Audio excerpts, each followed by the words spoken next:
I would think trying to multitask, doing everything at the same time, being mom and dad and grandparents and being the chauffeur and the cook and the cleaner and everything like that. I think that's my biggest challenge. I agree. Also, when I'm working, the children are on summer vacation or some type of break of some kind, and finding either an affordable place to watch the children during that time frame or somebody to watch the children during that time frame. It's very difficult to juggle. Also, the children get out of school, go to school, making sure they're there on time, picking them up on time, and then juggling if you're a working parent, Right. seeing that that is taken care of as well. Okay. I think the biggest thing that I saw was the behavior change in my children. So making a positive reinforcement kind of chart for them so that the positive interaction with me being the sole parent in the house, giving them rewards for being nice to each other, nice to me, listening the first time, that's been a huge help. It's extra work at first, writing the chart, having to refer to the chart, giving, stickers, and, a treasure box is our reward system. That's been, I think, the biggest help, but the biggest challenge is trying to keep them from not using their mouths the way we know that children can. Okay. I think one of the things too is trying to keep stories straight, or basically keeping them from out of squabbles.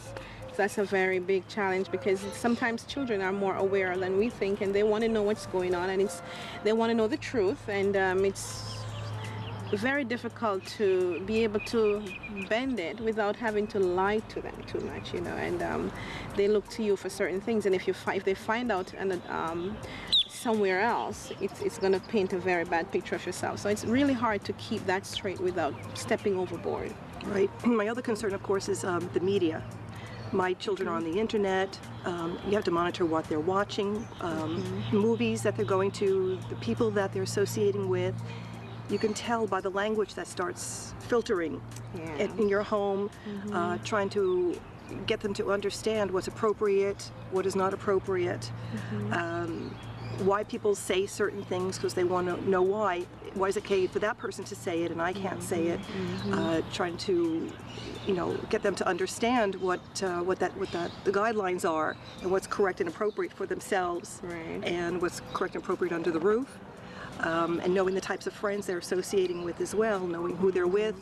If they do have a Facebook account of some sort, I tend to always go onto my son's Facebook account. He's 14, and I can't say eavesdrop, but he knows that I'm going to his account, reading his mail, and knowing what he's saying, who he's speaking to, and the like as well. Do you feel that sometimes children tend to want to believe that you have less authority because dad is not there? Dad would be the one to let them basically squirm or kind of keep themselves under subjection. But when it's just the mother, they want to get away with basically everything, and they play upon the emotion and all of that, and that is a little challenging.